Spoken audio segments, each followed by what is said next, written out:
Oke, sebentar. Aduh. Ya, udah kelihatan ya. Budia ulangi ya. Jadi tadi Indonesia sebagai negara hukum sesuai pasal 1 ayat 3, yaitu negara Indonesia adalah negara hukum. Artinya negara yang berdasarkan segala sesuatu berdasarkan hukum tertulis maupun tidak tertulis.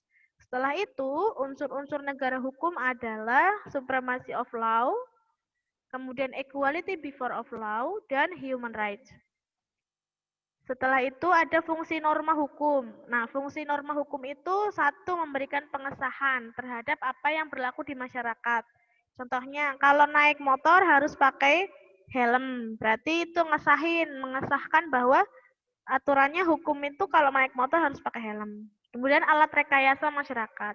Alat rekayasa masyarakat itu maksudnya masyarakat itu direka adegankan. Contohnya, naik motor harus pakai helm. Berarti nanti buat pembelajaran, oh yang lihat masih kecil dikasih lihat, oh berarti kalau mau naik motor harus pakai helm gitu.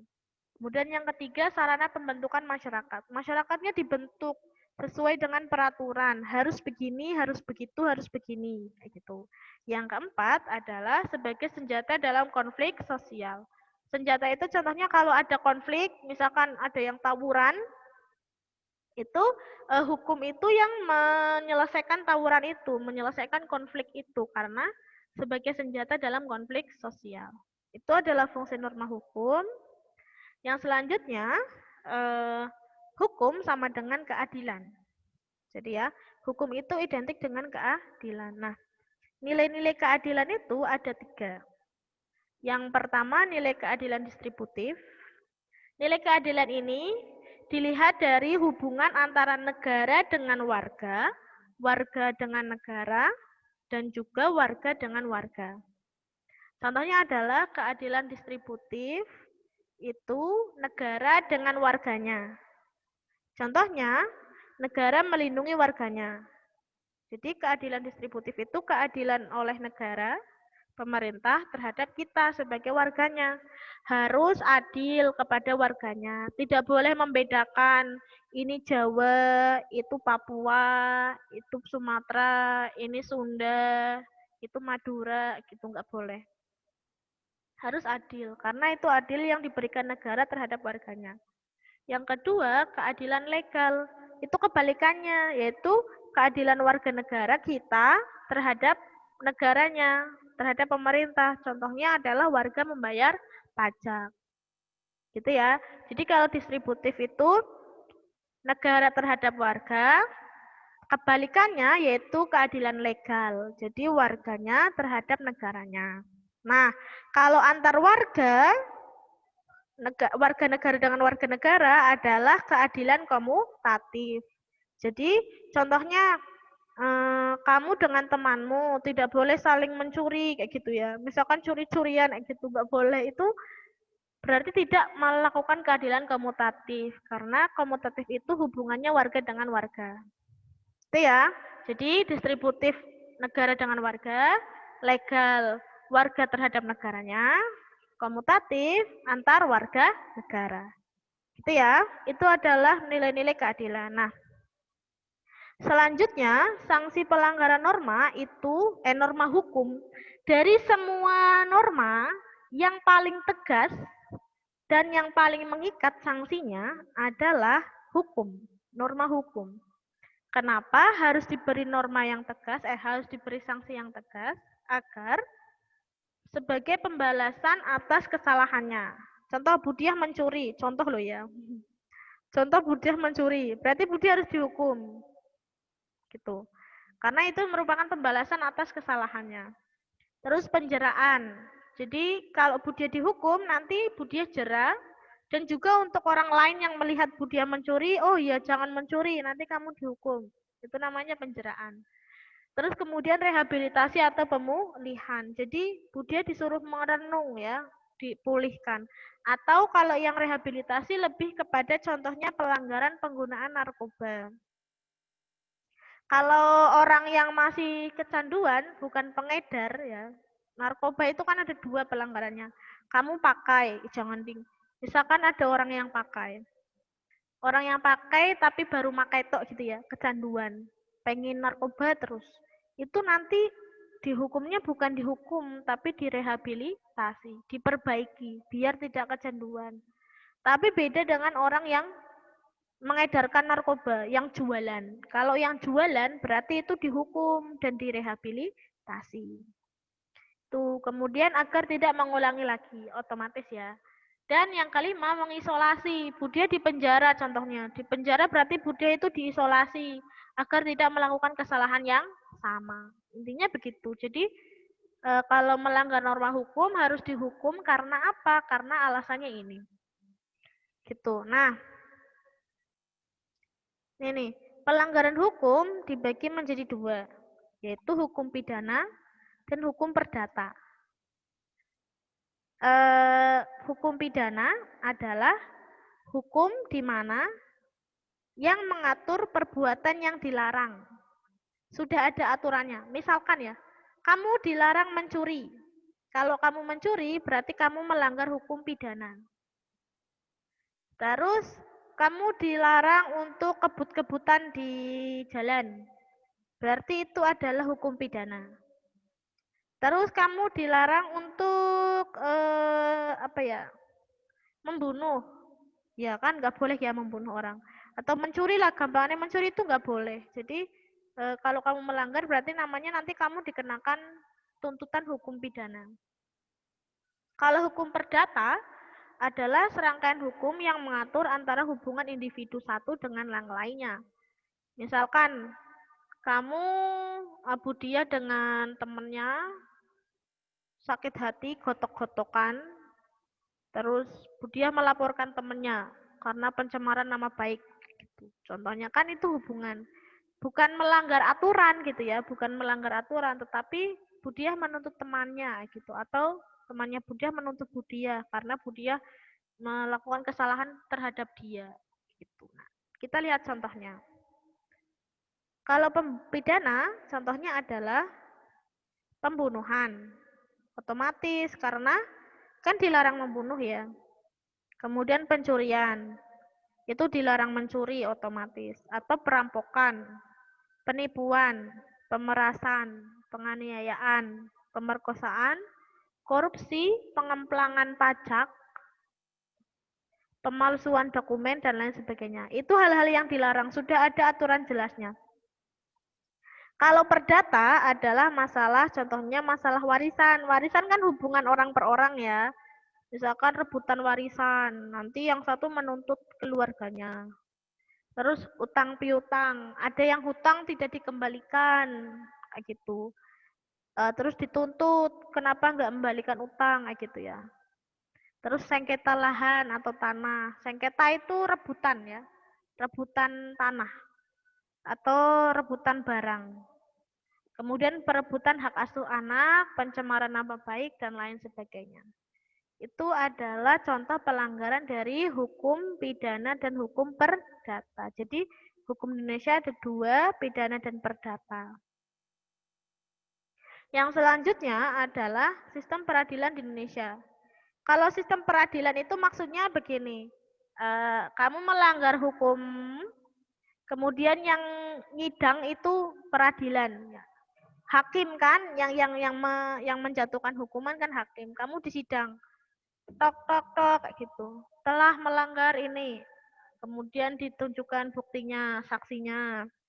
Nanti kalau terbukti bersalah baru dijatuhi hukuman. Nah, ternyata ada pengelompokan sistemnya. Jadi misalkan Budia kan orang biasa ya. Kalau Budia mencuri berarti Budia diadili, disidang di peradilan umum. Kalau yang kedua, peradilan militer, yaitu untuk pelanggaran orang-orang yang berada di militer, TNI. Kalau TNI melanggar, nanti dihukum di peradilan militer. Kemudian kalau peradilan agama, contohnya adalah pelanggaran pernikahan, mengurus tentang perceraian, waris, dan lain sebagainya. Itu adalah peradilan agama. Yang keempat adalah peradilan tata usaha negara, yaitu pelanggaran oleh pemerintah atau negara, baik pemerintah pusat maupun daerah. Kalau misalkan ada pelanggaran oleh pemerintah pusat gitu ya, atau pelanggaran oleh gubernur atau pemerintah orang-orang di pemerintahan itu diadili di Peradilan Tata Usaha Negara. Gitu ya, ada yang tanyakan sampai sini? Ada yang tanyakan sampai sini? Kalau tidak ada, pembelajaran mandirinya adalah, kan tadi kita sudah belajar tentang hukum ya. Hukum itu adalah yang paling tegas di antara yang lain. Nah, contohnya ada pelanggaran hukum pidana dan hukum perdata. Ini contoh pelanggarannya. Terus sistem peradilannya diadili di peradilan umum jika itu masalahnya yang umum di masyarakat, contohnya mencuri, kemudian mencuri, menganiaya, kemudian merampok, itu diadili di peradilan umum. Kalau pelanggaran oleh TNI atau militer, itu diadili di peradilan militer. Kemudian kalau masalahnya pelanggaran tentang pernikahan, perceraian, waris, hak asuh anak, dan sebagainya itu di peradilan agama. Yang keempat, peradilan tata usaha negara, kalau orang yang melanggar adalah orang-orang yang berada di pemerintahan, baik itu pemerintah pusat maupun pemerintah daerah. Gitu ya, ditanyakan sampai sini. Jika tidak ada, pembelajaran mandirinya ini ya. Jadi waktunya masih sisa banyak. Masih setengah jam, 25 menit. Silahkan mencari berita tentang pelanggaran hukum yang ada di Indonesia. Pelanggaran hukumnya yang ditangani oleh peradilan umum, peradilan militer, peradilan agama, dan peradilan tata usaha negara. Jadi nyari 4 ya. Contohnya, kamu cari garis besarnya aja. Contohnya, peradilan umum, pencurian emas 1 kilo di Jakarta. Misalkan kamu nyari berita itu, berarti itu adalah pelanggaran hukum yang diadili oleh peradilan umum. Yang kedua, peradilan militer. Cari berita pelanggaran militer gitu. Nanti keluar. Berarti itu nanti diadili di militer. Hukumannya apa? Contohnya tadi berita yang peradilan umum. Kamu mencari berita peradilan umum, orang mencuri emas 1 kilo. Hukumannya apa? Dari berita itu mesti ada ya. Di penjara atau didenda gitu. Kemudian peradilan agama. Contohnya sengketa waris gitu ya. Atau perebutan hak asuh anak dan lain sebagainya. Kemudian yang keempat adalah peradilan tata usaha negara. Ada pelanggaran oleh gubernur mana atau pelanggaran oleh pemerintah pusat gitu, hukumannya apa? Gitu ya? Paham? Jadi dicari di internet, kemudian ditulis, garis besarnya saja, tidak semuanya ditulis, beritanya, intinya beritanya, terus sanksi dari berita itu tuh yang diberikan apa. Nanti dibikin tabel ya, jadi tabelnya begini. Aduh.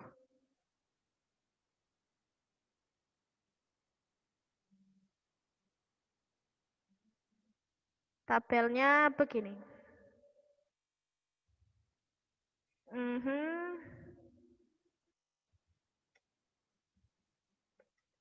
Pelanggaran norma hukum. Ih, Diara kenapa itu? 1, 2, 3, 4. Mbak Diara dihapus ya itunya ya. Nomor. Kok tulisannya kecil tuh? Peradilan. Kasus.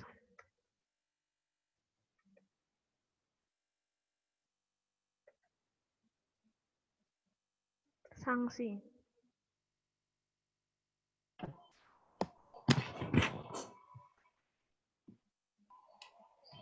Mbak Diara lagi apa?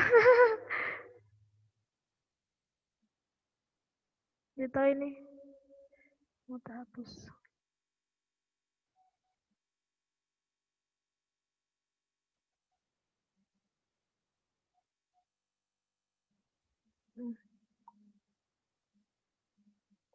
Satu, dua, tiga, empat.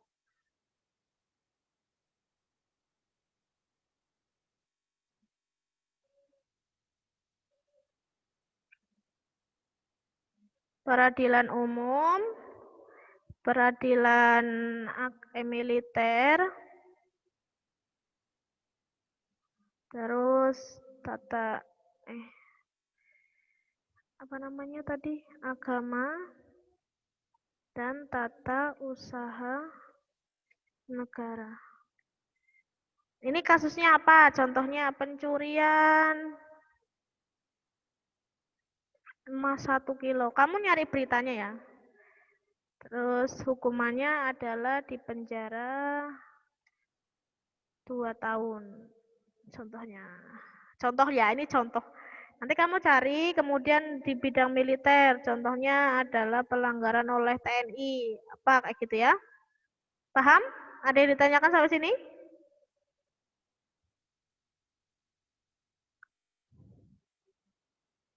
Ada yang ditanyakan sampai sini? Jika tidak ada, nanti silakan bisa mulai dicari. Jika tidak selesai dikumpulkan minggu depan tidak apa-apa. Yang penting ditulis di buku tulis, gitu ya. Itu dikumpulkan, Bu.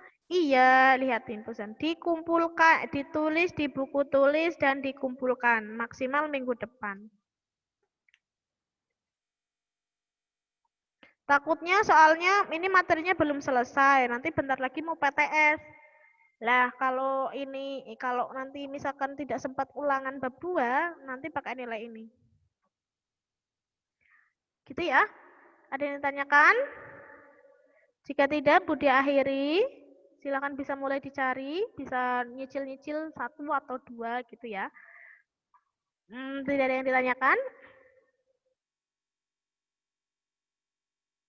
Jika tidak, Bu diakhiri. Wassalamualaikum warahmatullahi wabarakatuh. Waalaikumsalam warahmatullahi wabarakatuh. Yang sudah masuk, Kanaya sudah masuk, Aurel sudah, Naura,